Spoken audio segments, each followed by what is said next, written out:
Kita lanjutkan pengajian tafsir Al-Quran satu hari satu halaman. Kita sudah sampai pada halaman 90, yaitu surah An-Nisa ayat 75 sampai 79 insyaallah ta'ala. أعوذ بالله السميع العليم من الشيطان الرجيم من همزه ونفخه ونفثه وما لكم لا تقاتلون في سبيل الله والمستضعفين من الرجال والنساء والولدان الذين يقولون ربنا أخرجنا من هذه القرية الظالم أهلها واجعل لنا من لدنك وليا واجعل لنا من لدنك نصيرا الذين آمنوا يقاتلون في سبيل الله والذين كفروا يقاتلون في سبيل الطاغوت فقاتلوا أولياء الشيطان إن كيد الشيطان كان ضعيفا ألم تر إلى الذين قيل لهم كفوا أيديكم وأقيموا الصلاة وآتوا الزكاة فلما كتب عليهم القتال إذا فريق منهم يخشون الناس كخشية الله أو أشد خشية وقالوا ربنا لم كتبت علينا القتال لولا أخرتنا إلى أجل قريب قل متاع الدنيا قليل والآخرة خير لمن اتقي ولا يظلمون فتيلا أينما تكونوا يدرككم الموت ولو كنتم في بروج مشيدة وإن تصبهم حسنة يقولوا هذه من عند الله وإن تصبهم سيئة يقولوا هذه من عندك قل كل من عند الله فما لهؤلاء القوم لا يكادون يفقهون حديثا ما أصابك من حسنة فمن الله وما أصابك من سيئة فمن نفسك وأرسلناك للناس رسولا وكفى بالله شهيدا الحمد لله رب العالمين Allahumma arhamna bil Qur'ani amin. Pada ayat-ayat yang kita baca ini ada beberapa kata yang bisa dibaca dengan dua bacaan. Yang pertama pada ayat yang ke-77, qila lahum, lam ketemu lam, ini boleh dibaca dengan idgham. Qil lahum. Kemudian alaihum atau alaihim atau alaihimil qitalu. Ini tiga macam bacaan. Kemudian idgham juga pada ayat ini al-qitala laula. Lam ketemu lam. Al-qital laula. Kemudian wala yudhlamun, wala tudhlamun. Ini boleh dibaca dengan ta maupun dengan ya. Dua-duanya mutawatir. Demikian juga kita temukan pada ayat 78 kaf ketemu dengan qaf. Indika qul. Ini kalau disambung bisa idgham. Indik qul. Jadi kafnya hilang menjadi qaf. Indik qul.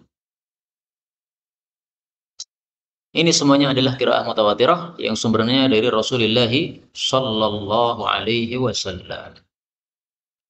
Adapun tafsirnya secara ringkas, maka Allah mengatakan pada surah An-Nisa ayat 75. Ini masih bicara tentang perang, syariat perang. Wa ma lakum, kenapakah kalian itu la tuqatiluna, tidak berperang fi sabilillah, di jalan Allah, wal mustad'afin, juga dalam menyelamatkan mustad'afin, orang-orang yang dilemahkan, minar rijali, dari kalangan laki-laki, wan nisa'i, dan wanita-wanita, wal wildani, dan anak-anak kecil. Alladzina, orang-orang yang yaqulun, mereka mengatakan atau berdoa, Rabbana, wahai Rabb kami, wahai Allah, akhrijna, keluarkanlah kami, min hadhil qaryah, dari desa ini, maksudnya kota Mekah. Al-zalimi, yang zalim, ahluha, penduduknya, yaitu orang-orang kafir Mekah. Waja'al, dan jadikanlah lana, bagi kami, min ladunka, dari hadapanmu, waliya, pengurus. Waja'al lana, dan jadikanlah bagi kami, min ladunka, dari hadapanmu, nasira, penolong. Kaum muslimin rahimani wa rahimakumullah, ayat ini menghasung melakukan jihad fi sabilillah. Apa yang dimaksud fi sabilillah? Jihad di jalan Allah. Apa maksudnya di jalan Allah itu? Penjelasannya sudah dijelaskan oleh Rasulullah Shallallahu Alaihi Wasallam dalam hadis yang sahih. Beliau ditanya, ya Rasulullah, ada orang perang supaya terkenal, ada orang perang supaya dapat ghanimah, mana yang fi sabilillah? Beliau mengatakan, man qatala, siapa yang berperang, litakuna kalimatullah hiyal ulya, supaya kalimat Allah menjadi paling tinggi, yaitu la ilaha illallah menjadi tinggi, fahuwa fi sabilillah, maka itulah yang dimaksud fi sabilillah. Hadisnya muttafaqun alaih, sahih pada peringkat yang pertama. Jadi perang yang disebut fisabilillah adalah perang untuk meninggikan agama Islam. Perang dalam rangka menyebarkan agama Islam, bukan untuk yang lain. Bukan supaya terkenal, bukan supaya dikenal sebagai orang yang pemberani, bukan supaya viral, bukan juga supaya mendapat ghanimah. Perang dalam rangka ingin mendapat ghanimah, boleh dengan syarat niatan asal bukan itu. Niatan asal adalah pahala dari Allah. Tetapi dia punya utang. Maka dia berharap dengan perang nanti menang, mendapatkan ghanimah, bisa bayar utang. Boleh, itu hanya niatan tambahan. Kalau niatan asal adalah untuk dapat ghanimah, itu tidak termasuk fi sabilillah, di jalan Allah Subhanahu wa taala. Kemudian yang dimaksud di sini wal mustad'afin, dan orang-orang yang dilemahkan. Maksudnya, wa ma lakum la tuqatiluna fil mustad'afin. Kenapa kalian tidak mau berperang membela orang-orang yang dilemahkan? Siapa orang-orang yang dilemahkan ini? Ibnu Abbas mengatakan, ana wa ummi minal mustad'afin. Saya dan ibu saya termasuk orang-orang yang dilemahkan di kota Mekah. Saya anak kecil, ibu saya wanita, tidak bisa melakukan hijrah. Bagaimana mungkin hijrah? Perjalanan dari Mekah ke Madinah ini 9 hari perjalanan dengan onta. Belum ada bis, belum ada pesawat, hijrah susah. Anak-anak kecil khawatir nanti mati tengah jalan. Perempuan-perempuan nggak tahu bagaimana cara menuju ke lokasi kota Madinah. Nah, maka mereka tetap tinggal di Mekah dalam keadaan mustad'afin, dilemahkan, disiksa, tidak diberikan kekuasaan, dan sebagainya, dikucilkan. Maka ayat ini mengingatkan kita contoh orang-orang mustad'afin yang didoakan oleh Nabi di dalam doa kunut nazilah. Bahwasanya Nabi Shallallahu Alaihi Wasallam ketika mengucapkan Sami Allahu liman hamidah, Rabbana walakal hamdu, biasanya kan mil as-samawat ya. Nah, itu mil as-samawatnya tidak dibaca, langsung doa kunut. Allahumma anjil Walid bin al-Walid, ya Allah selamatkanlah Walid bin Walid. Ini saudaranya Khalid bin Walid, dia sudah Islam. Wa Salamat bin Hisham wa Ayyash bin Abi Rabi'ah wal mustad'afin minal mu'minin. Demikian juga orang-orang yang dilemahkan di antara orang-orang beriman yang lain. Nah, ini contoh-contoh mustad'afin yang mereka tidak bisa hijrah ke Madinah karena suatu hal, baik itu karena dia sakit, ar-rijal ini laki-laki yang sakit misalnya, atau yang sudah tua renta, an-nisa wanita semuanya pasti lemah, al-wildan anak-anak kecil nggak bisa safar sendiri ke kota Madinah. Nah, maka mereka bisanya mengangkat tangan berdoa. Doanya apa? Akhrijna min hadhil qaryah. Keluarkan kami dari kota ini, yaitu kota Mekah. Mereka tidak senang tinggal di kota Mekah. Kenapa? Nabi Muhammad SAW sudah tidak ada bersama mereka. Siapa yang mengajari mereka agama kalau Nabi Muhammad tidak ada? Maka mereka pengennya juga hijrah ke Madinah tapi tidak mampu. Maka mereka berdoa kepada Allah untuk diselamatkan dari kezaliman penduduk kota Mekah. Maka mereka minta wali dari Allah, pengurus, minta nasir, penolong yang dikirim oleh Allah Subhanahu wa taala. Dan doa ini sudah dikabulkan oleh Allah dengan bukti terjadi Fathu Makkah pada tahun Hijriyah. Itu adalah pengkabulan Allah terhadap doa ini. Mereka akhirnya diselamatkan. Maka Makkah menjadi kota Islam sejak itu sampai akhir zaman kelak. Kemudian Allah menyebutkan perbedaan antara muslim dengan kafir dalam hal perang. Allah katakan, alladzina amanu, orang-orang yang beriman, yuqatiluna, mereka itu berperang, fi sabilillah, di jalan Allah. Walladzina kafaru, adapun orang-orang kafir, yuqatiluna, mereka berperang, fi sabilit taghut, di jalan taghut. Faqatilu, maka perangilah, auliya syaitan, wali-wali setan, pecinta-pecinta setan. Inna, sesungguhnya kaidah syaitani, tipu daya setan, kana, adalah dha'ifa, lemah. Nah, ini bedanya muslim dengan kafir. Muslim kalau perang itu fi sabilillah. Maksudnya fi ta'atillah, karena mentaati Allah. Allah merintahkan perang, perang. Ingin mendapatkan pahala dari Allah Subhanahu wa taala, ingin mendapatkan ridha dari Allah Subhanahu wa taala, orang beriman. Tapi kalau orang-orang kafir, mereka berperang fi sabilit taghut. Ibnu Katsir mengatakan maksudnya fi ta'ati syaitan. Mereka perang itu karena mentaati setan, mentaati hawa nafsu. Setan merasuk dalam hawa nafsu mereka, kemudian membisiki, ini Muhammad sesat, perangi saja. Nah, maka mereka mentaati setan. Taghut sudah pernah kita bahas ya. Definisi taghut adalah kullu ma ubida min dunillah radiyan. Siapapun disembah selain Allah dan dia ridho untuk disembah, itu taghut. Nah, tapi yang dimaksud di sini adalah apa? Setan. Karena setan itu termasuk taghut. Itu tafsiran dari Ibnu Katsir. Taghut di sini adalah apa? Setan. Kok tahu bahwa taghut di sini setan? Karena Allah mengatakan setelahnya, faqatilu awliya syaitan. Perangilah wali-wali setan itu, yaitu orang-orang kafir tersebut, yang mereka perang dalam rangka mentaati setan atau mentaati hawa nafsu mereka yang sudah dimasuki oleh setan. Maka dari sini kita ambil pelajaran bahwa perang melawan orang kafir memang betul-betul diperintahkan. Bahkan Nabi diutus dengan apa? Dengan pedang. Nabi diutus dengan apa? Dengan pedang. Dalilnya sahih. Rasulullah Shallallahu Alaihi Wasallam bersabda, "Bu'istu, aku dikirim oleh Allah, baina yaday sa'ah, di hadapan kiamat, maksudnya sebelum kiamat, bisayf, dengan pedang." Jadi Islam itu apa? Disebarkan dengan pedang. Bukan berarti bahwa Islam itu haus darah, bukan. Tetapi hatta yu'badallaha ta'ala. Tujuannya supaya Allah disembah, la syarikalah. Jadi pedangnya umat Islam bukan pedang yang haus darah, yang kejam, bukan. Tapi pedang yang kasih sayang. Karena melihat orang-orang kafir, mereka kasihan. Kalau dibiarkan kafir, mati kafir, nanti masuk neraka kekal. Nah, Islam mengajarkan untuk rahmat kepada seluruh alam. Nah, maka yang kafir-kafir itu supaya mereka selamat dari neraka, disuruh masuk Islam. Yu'badallah, nyembah kepada Allah saja, maksudnya mentauhidkan Allah saja. Dan Nabi dijamin oleh Allah, wa ju'ila rizki, dijadikan rizkiku tahta dhilli rumhi, di bawah naungan tombakku. Maksudnya beliau dijamin perangnya menang sehingga mendapatkan ghanimah. Itulah rizki untuk Rasulullah sallallahu alaihi wasallam. Dan yang melawan beliau dijamin kalah. Wa ju'ila dhullu was-saghar, diletakkanlah kerendahan dan kehinaan ala man khalafa amri, bagi siapapun yang menyelisih perintahku, yaitu yang kafir-kafir. Wa man tashabbaha biqaumin fahuwa minhum. Hadis riwayat Ahmad, derajatnya sahih.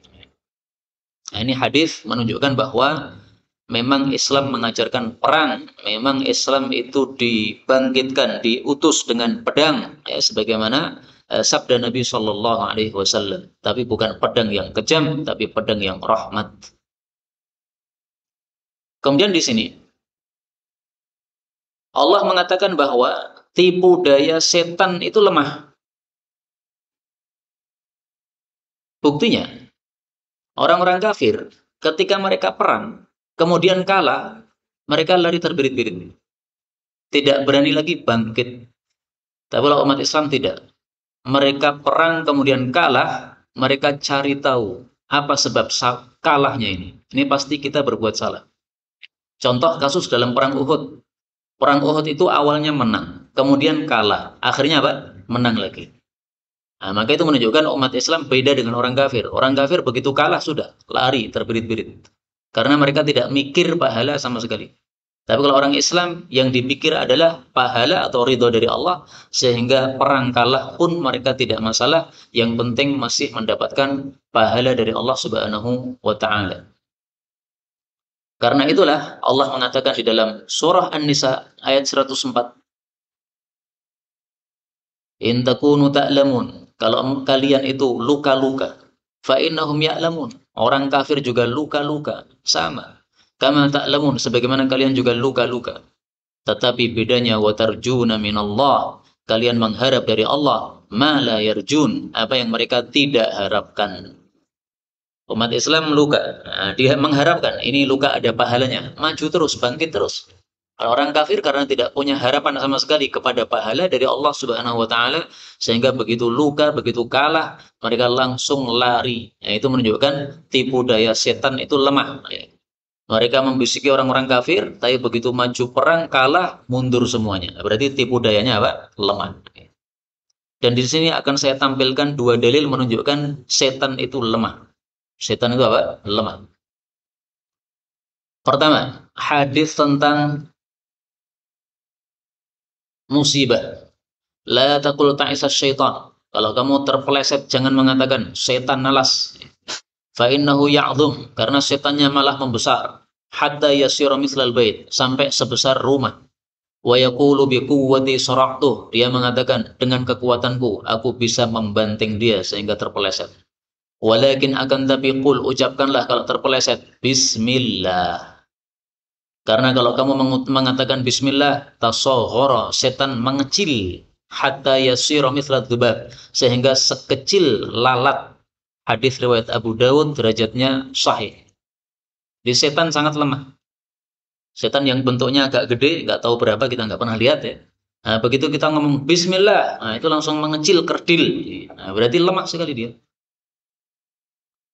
Demikian juga sabda Nabi Shallallahu Alaihi Wasallam tentang marah, menunjukkan bahwa setan itu lemah. Beliau mengatakan, Inilah alamu kalimah. Saya mengetahui satu kata. Lau qalaha, kalau diucapkan oleh orang yang marah tadi, la dhahaba anhu ma yajid, pasti akan lenyap darinya marah yang dia dapatkan. Lau qala a'udzu billahi minasyaitonir rajim, kalau dia ucapkan ta'awud, dhahaba anhu ma yajid, pasti lenyap darinya rasa marahnya. Hadis muttafaqun alaih. Marah dari mana? Dari setan. Nah, setan ketika menguasai jiwa kita sehingga kita marah, kalau kita tidak segera a'udzubillahi minasyaitonirrajim, kita dikuasai setan. Akhirnya tangannya ngelempar gelas, kakinya nendang piring dan sebagainya. Tapi ketika kita mengucapkan a'udzubillahi minasyaitonirrajim, setannya langsung lenyap, marahnya langsung turun. Nah, ini menunjukkan tipu daya setan sangat-sangat lemah. Adapun kalau tipu daya setan kuat itu karena kita mengikuti dia. Sebenarnya kalau kita tidak mau ikuti, dia lemah. Kemudian Allah mengatakan, Alam tara, belumkah engkau mengetahui atau melihat, ilal ladzina, kepada orang-orang yang qillahum, dikatakan kepada mereka, kufu aidiakum, tahanlah tangan-tangan kalian. Maksudnya jangan perang dulu, belum waktunya. Wa aqimus salah, tegakkanlah salat. Wa atuz zakah, bayarkanlah zakat, karena itu sudah diwajibkan. Tetapi falamma tatkala kutiba, diwajibkan alaihim, atas mereka, al-qital, perang, idza ternyata fariqum minhum, sekelompok dari mereka, yakhshawnan nasa, takut kepada manusia, yaitu takut kepada orang-orang kafir, ka khasyatillah, seperti takut kepada Allah, aw asyadda khasyah, atau bahkan lebih dahsyat takutnya. Ini bicara tentang sebagian orang muslim, tidak semua. Dan rata-rata mereka adalah orang-orang munafik. Adapun kalau orang yang muslim sungguh Islamnya, tidak akan takut menghadapi perang karena yakin bahwa mati di tangan Allah. Perang tidak menyebabkan mati menjadi maju. Berada di saf pertama dalam medan jihad tidak menyebabkan kematian semakin dekat. Dimanapun juga kita berada, mati pasti akan menjemput kalau sudah tiba waktunya. Nah, maka yang berkaitan dengan ayat ini adalah hadis yang diriwayatkan oleh Nasai dalam kitab sunannya, bahwasanya Abdurrahman bin Auf, sahabat Nabi, dan beberapa sahabat beliau datang kepada Nabi Shallallahu Alaihi Wasallam waktu masih di Makkah.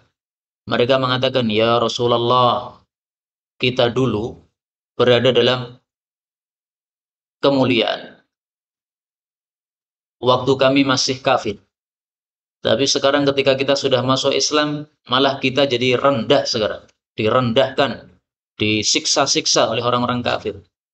Maka Nabi mengatakan, Inni umirtu bil afwi. Saya diperintahkan oleh Allah untuk memaafkan keburukan orang-orang kafir tadi. Belum disuruh perang. Fala tuqatilu, jangan perang dulu. Perang itu menunggu perintah Allah. Kalau belum disuruh, ya tidak boleh. Maka waktu di Makkah itu Nabi disuruh sabar, tidak disuruh saif, tidak disuruh pedang. Disuruh pedang itu setelah pindah ke Madinah. Bisa menyusun kekuatan, baru kemudian disuruh perang.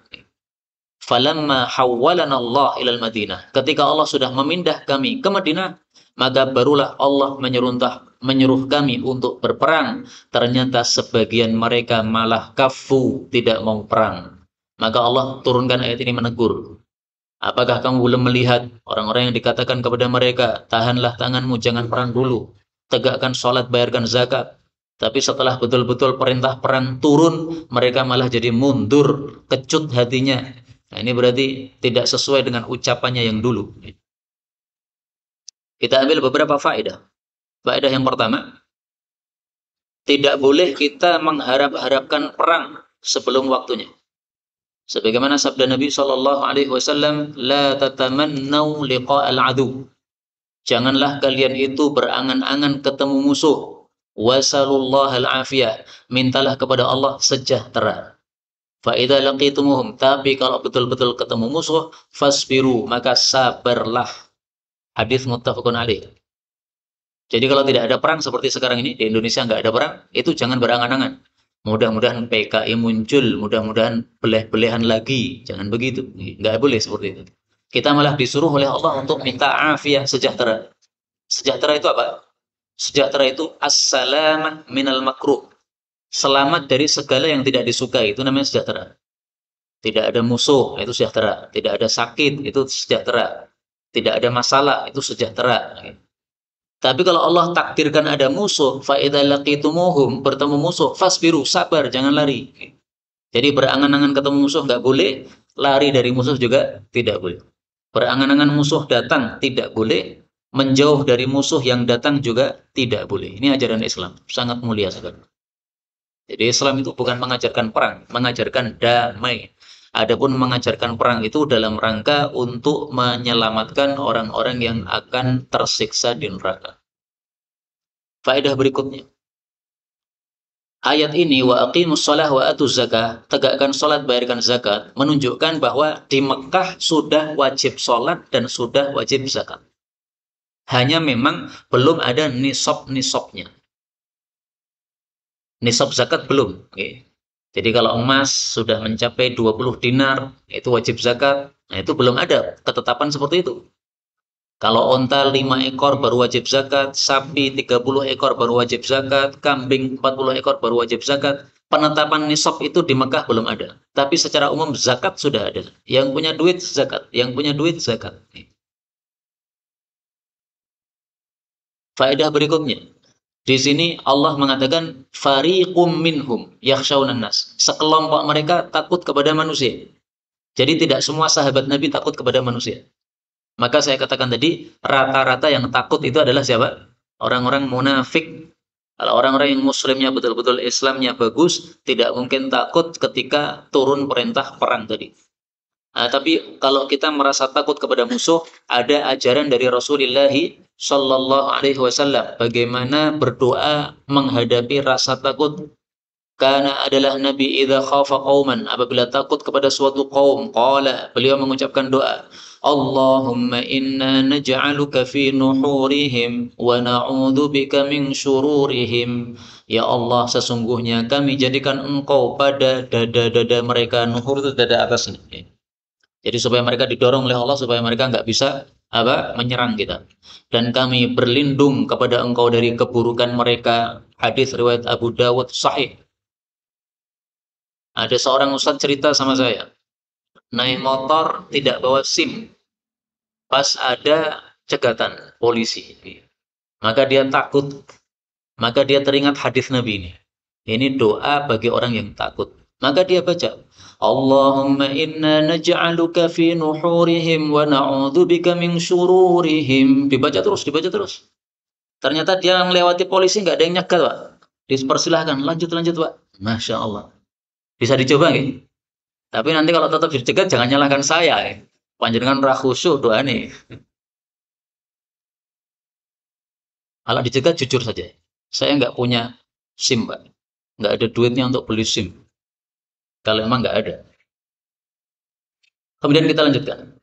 Waqalu, dan mereka mengatakan, Rabbana wahai Rabb kami, lima, kenapakah katabta engkau wajibkan alaina atas kami al-qital, perang? Laula, kenapakah tidak akhortana engkau mundurkan kami ila ajalin, kepada waktu qaribin, yang dekat. Maksudnya perangnya jangan sekarang. 1 pekan lagi lah, atau 1 bulan lagi lah, atau 1 tahun lagi lah. Kami mau persiapan dulu. Nah, jadi ngenyang kepada Allah Subhanahu wa Ta'ala. Disuruh sekarang malah ngenyang. Maka Allah jawab, "Qul," katakanlah wahai Nabi, "mata'ud dunya," kesenangan dunia, qalilun, hanya sedikit. Ini menunjukkan apa? Bahwa takutnya perang, takut dari perang itu sebabnya gara-gara cinta dunia. Makanya Allah katakan, dunia yang kamu cinta itu sedikit. Sedikit maksudnya gimana? Dunia ini kan banyak kekayaannya. Emas dikumpulkan berapa di dunia? Banyak sekali. Duit dikumpulkan di dunia banyak sekali. Nah, yang dimaksud qalil sedikit itu maksudnya adalah pasti akan habis dunia ini, tidak akan kekal. Sebagaimana disebutkan dalam ayat yang lain, ma indakum yanfadu wa ma indallahi baqin. Apapun yang ada pada kalian, maksudnya dunia, itu pasti habis. Wa ma indallah, tapi apa yang di hadapan Allah, yaitu di surga, baqin, itu pasti kekal. Nah, maka sesuatu yang meskipun banyak, tetapi kalau habis itu ya sedikit. Makanya dunia disebut apa? Qalil, seberapapun. Mata'ud dunya qalil. Mengingatkan kita kepada perkataan Hasan al-Basri. Dia mengatakan, perumpamaan dunia itu seperti orang yang tidur. Kemudian dia bermimpi, makan enak-enak. Lagi enak-enak makan, tiba-tiba bangun. Udah hilang sudah, kenikmatannya hilang. Kenapa? Karena hanya mimpi. Nah, dunia kata beliau kayak mimpi begitu. Seberapapun usia kita, nanti tiba-tiba waktunya mati, mati. Sudah, kalau mati sudah, kekayaan nggak ada yang dibawa. Apa kita bawa mobil kita ke kuburan? Nggak ada gunanya. Anggaplah dibawa ke kuburan, apakah bisa digunakan untuk melewati sirat di atas jahanam? Nggak bisa. Nah, maka dunia, kata Imam Hasan Basri, seperti orang mimpi, makan enak-enak, lagi enak-enak makan, tiba-tiba datang waktunya bangun. Bangun sudah hilang semua kenikmatan. Demikian juga ketika sedang kita enak-enak dunia, tiba-tiba mati datang. Ya sudah, kalau mati datang, kenikmatan sudah lenyap habis semuanya. Makanya Allah katakan, wal akhiratu, adapun akhirat itu khairun, lebih baik, limanittaqa, bagi orang yang bertakwa.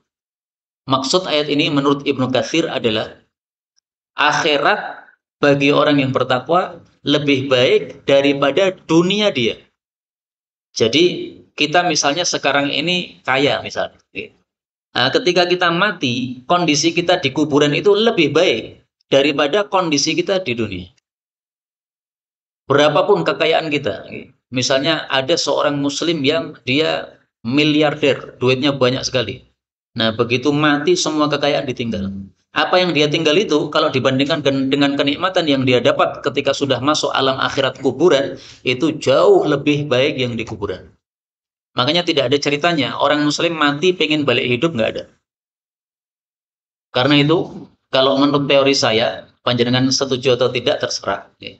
Menurut teori saya, kalau ada saudara kita mati sebagai orang muslim yang baik, itu tidak usah terlalu sedih. Sedih boleh, nangis ya nggak apa-apa, Nabi juga nangis. Tapi terlalu sedih, keterlaluan sedihnya itu nggak benar. Kenapa? Saudara kita tadi kalau matinya muslim baik, itu dapat kenikmatan. Dia kalau ditawari, kamu mau lagi hidup nggak? Dia mengatakan nggak mau. Ya. Kenapa? Lebih baik di kuburan yang mendapatkan kenikmatan besar daripada hidup lagi di dunia. Apa ada dalilnya? Ada. Mari kita lihat dalilnya. Dalilnya hadis sahih Bukhari. Ma min nafsin tamut. Tidak ada seorang yang mati. Laha indallahi khairun yasurruha. Yang mendapatkan kebaikan yang banyak, yang menyenangkan hatinya. Tidaklah dia itu antar ja'ilat dunia, ingin kembali ke dunia. Wa anna lahad dunya wa ma fiha. Dalam keadaan menguasai seluruh isi dunia. Illa syahid. Kecuali satu saja yang pengen balik ke dunia, yaitu orang yang mati syahid. Maksudnya apa? Dia pengen perang lagi, pengen mati syahid yang kedua. Kenapa? Karena mati syahid itu ternyata kenikmatannya sangat besar. Begitu mati syahid, nyawa dicabut, itu langsung dapatkan kenikmatan-kenikmatan yang sangat banyak. Nah, dia pengen mengulangi itu lagi. Tapi selain mati syahid, maka tidak ada siapapun yang yasurruha an tarji'a ila dunya. Dia pengen untuk balik ke dunia, kembali ke dunia, enggak ada. Kalau panjenengan istrinya wafat, nah, maka istri panjenengan wanita yang solehah, itu nggak mungkin pengen balik lagi ketemu panjenengan, nggak mungkin. Karena itu nggak usah terlalu susah. Habis ngubur istri langsung lamaran, langsung walimah nikah. Mestinya begitu. Kenapa? Supaya sama-sama senang. Istri kita di kuburan senang, kita juga senang. Cocok bukan? Ini teori kula lagi. Saya katakan teori saya, panjenengan tidak cocok terserah. Pokoknya begitu itu. Kemudian Allah mengatakan wala yudhlamuna fatila, dan mereka tidak dizalimi sedikit pun. Artinya pahala tidak bakal dikurangi oleh Allah Subhanahu wa taala. Bahkan amalan kecil dibalas besar oleh Allah karena Allah itu Maha Syakur, Maha bersyukur, yaitu membalas yang sedikit dengan sesuatu yang banyak. Kemudian Allah bicara tentang kematian. Kematian itu kayak apa sih? Allah katakan, ainama, dimanapun takunu kalian berada, yudrikum, akan menyusul kalian al-mautu, kematian. Kalau sudah tiba saatnya. Walau meskipun kuntum adalah kalian fi burujin, dalam benteng-benteng musyayyada yang ditinggikan. Benteng kalau tinggi berarti kokoh, besar. Wa in tusibuhum, dan jika menimpa mereka hasanatun, kebaikan, yaqulu, mereka mengatakan, hadhihi, kebaikan ini, min indillah, dari hadapan Allah. Wa in tusibuhum, apabila menimpa mereka sayyi'atun, keburukan, yaqulu, mereka mengatakan, hadhihi, keburukan ini, min indik, dari hadapan kamu wahai Muhammad, menyalahkan Nabi Muhammad. Qul, katakanlah wahai Nabi, kullun, semua itu baik maupun buruk, min indillah, itu dari hadapan Allah, maksudnya Allah yang menetapkan. Fama lihaula'il qaum, kenapakah kaum tersebut, maksudnya kaum-kaum munafik tersebut, la yakaduna, nyaris tidak, yafqahuna, memahami, haditha, perkataan. Jadi Allah menegaskan bahwa mati itu tidak bisa ditolak. Kita sembunyi dari kematian. Kematian akan membuntuti kita. Dan kematian itu tidak punya tempat pengecualian. Maksudnya gimana? Kalau sudah tiba saatnya mati, dimanapun kita berada, mati saat itu juga. Maka banyak kejadian, mohon maaf, orang lagi mandi, tiba-tiba mati. Kenapa? Memang saatnya mati jam tersebut. Nah, karena dia mandi, ya mati. Pak, di saya ada yang main badminton. Nah, begitu istirahat, wafat. Memang saatnya wafat, saat tersebut malaikat tidak menunggu biar mandi dulu lah, biar seger, biar nikmat. Enggak. Ada orang yang sholat taraweh, tengah-tengah sholat tiba-tiba terjerembab, mati. Nah, malaikat tidak menunggu, nanti ditunggu sampai salam dulu supaya tarawahnya sempurna. Enggak. Saat tiba waktunya kematian harus dicabut. Karena itu Rasulullah Shallallahu Alaihi Wasallam menjelaskan bahwa maut itu mencari kita atau memburu kita. Innar rizqa, sesungguhnya rizki, la yatlubul abda, sungguh memburu seorang hamba, aktsar mimma yatlubuhu ajaluh, lebih banyak daripada kematiannya memburu dia. Hadis riwayat Tabarani sahih. Jadi kematian akan memburu kita dimanapun kita berada kalau sudah ditakdirkan mati. Rizki juga begitu. Maka rizki ditolak nggak bisa. Sebagaimana ajal ditolak tidak bisa. Seandainya sepakat seluruh dokter dunia ini mengobati satu orang yang dia terkena COVID supaya tidak mati. Tapi kalau Allah tetapkan mati, nggak ada gunanya dokter sedunia. Tapi sebaliknya, Seluruh dunia ini bersepakat membunuh satu orang. Misalnya Habib Rizik nih, dibunuh, disepakati untuk dibunuh. Yang sepakat siapa? Seluruh dunia. Tidak bakal bisa membunuh kalau memang belum ditetapkan kematian. Ini seperti ini harus kita yakin. Kalau tidak yakin, berarti kita belum memiliki haqiqatul iman. Haqiqatul iman. Rasulullah bersabda, "Inna likulli syai' haqiqah." Segala sesuatu punya hakikat. Wa ma balagha 'abdun haqiqatal iman. Seorang hamba tidak mencapai hakikat iman hatta ya'lam, sehingga dia yakin annama asabahu, bahwa apapun yang ditetapkan menimpa dia, lam yakul liyukhti'ah, tidak bakal meleset. Wa ma akhta'ah, apapun yang ditetapkan tidak mengenai dia, lam yakul liyusibah, tidak bakal mengenainya. Hadis riwayat Ahmad sahih. Ini hakikat iman. Beberapa hari yang lalu ada video tersebar, tronton kehilangan rem, blong remnya. Akhirnya nabrak banyak orang. Katanya 22 yang korban, yang 4 langsung mati di tempat. Wallahu a'lam. Ada satu orang naik motor, sebelah-sebelahnya sudah pada roboh terkena, dia masih santai saja duduk di atas motornya, tidak kena. Padahal sebelah-sebelahnya semuanya kena. Nah, konon katanya ditanya, lagi ngapain ini Pak? Karena mereka heran, kenapa ini satu orang kok selamat, yang lain-lainnya tidak selamat. Nah, ternyata dia katanya suka membagi-bagi pada hari Jumat nasi untuk orang-orang miskin. Nah, waktu itu dia sudah persiapkan, lagi persiapkan, okay? Menyiapkan nasi untuk dibagikan kepada orang-orang miskin. Nah, baru sampai lampu merah itu, ternyata ada musibah tronton tadi. Nah, Allah pilih ini hamba tidak kena musibah. Kenapa? Satu, karena belum saatnya dia kena musibah. Dua, itu karena efek dari sedekahnya. Makanya para ulama mengatakan as-shadaqah taruddul bala. Sedekah itu bisa menolak bala.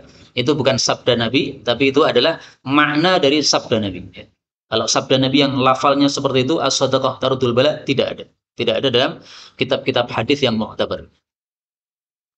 Nah, maka itulah kematian. Dimanapun berada, pasti akan menjemput, meskipun berada dalam benteng-benteng yang dikokohkan.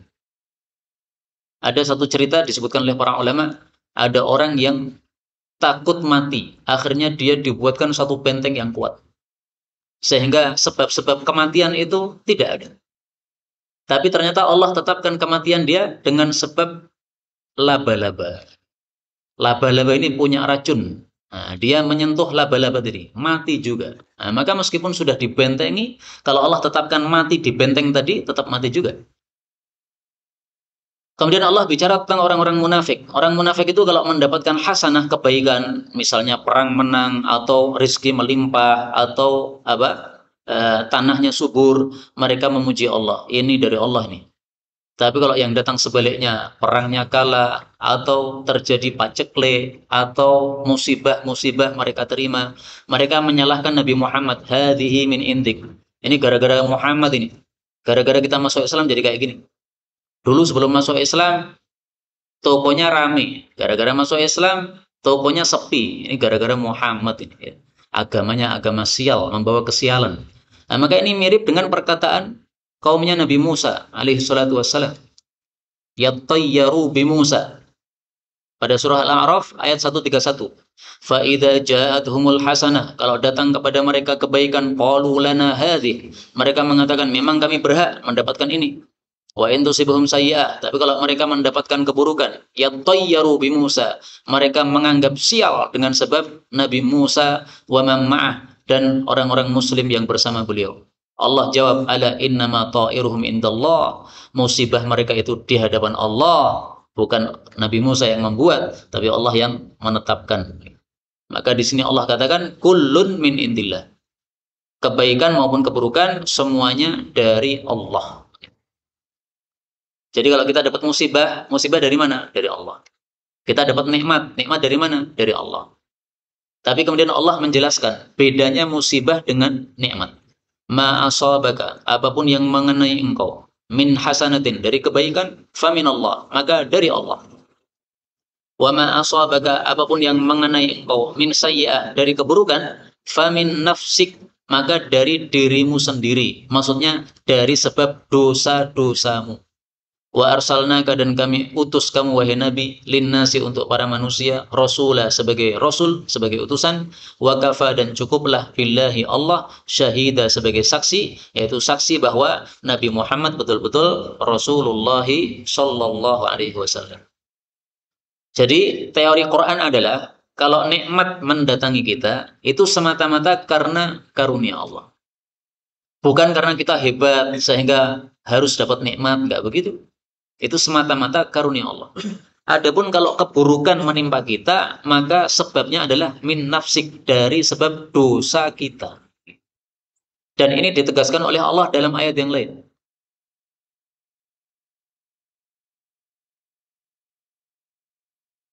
Ma asabakum min musibatin fabima kasabat aydikum.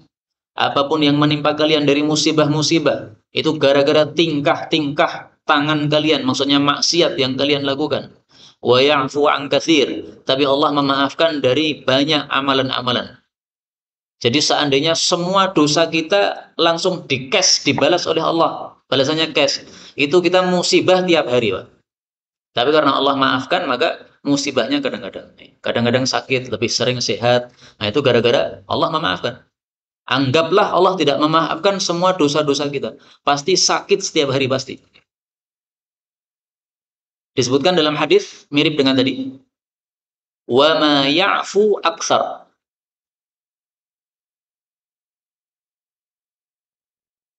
La yusibu 'abdan nakbah fama fawqaha. Tidaklah menimpa kepada hamba suatu musibah kecil. Misalnya tertusuk duri, atau yang lebih kecil darinya, atau yang lebih besar darinya, audunaha, atau lebih kecil darinya, illa bidzanbin, kecuali itu gara-gara dosa. Wa ma ya'fullahu anhu aktsar. Apa yang Allah maafkan lebih banyak daripada yang Allah balaskan. Hadis riwayat Tirmidzi sahih, ini semakna dengan ayat tadi. Allah mengatakan wa ya'fu an katsir. Allah memaafkan dari banyak dosa-dosa kita. Karena itu ringkasnya faedah yang dapat kita ambil sebagai introspeksi untuk diri kita masing-masing, marilah kita setiap hari minimal membaca istighfar 100 kali. Astaghfirullahalazim wa atubu ilaih. Astaghfirullahalazim ini satu kata, satu kalimat, wa atubu ilaih ini kalimat kedua, diulangi sampai 100 kali. Itu yang dilakukan oleh Rasulullah sallallahu alaihi wasallam. Dan itu yang diwasiatkan oleh guru-guru kami, supaya tidak lepas dari istighfar 100 kali. Kenapa? Karena Allah Subhanahu wa taala sebutkan dalam Quran, "Wa ma kana Allahu mu'adzibahum wa hum yastaghfirun." Tidak mungkin Allah akan mengazab mereka sementara mereka masih istighfar kepada Allah Subhanahu wa taala. Indonesia ini banyak maksiatnya. Riba dilegalkan, itu sudah sebenarnya pantas dikirimi siksa oleh Allah. Tapi kenapa siksa tidak datang? Nah, ini karena banyak yang istighfar kepada Allah Subhanahu wa taala. Wallahu a'lam bishawab. Inilah yang dapat kita pelajari, benarnya dari Allah. Kalaupun ada salahnya, fa astaghfirullahal azim li wa lakum walhamdulillahi rabbil alamin.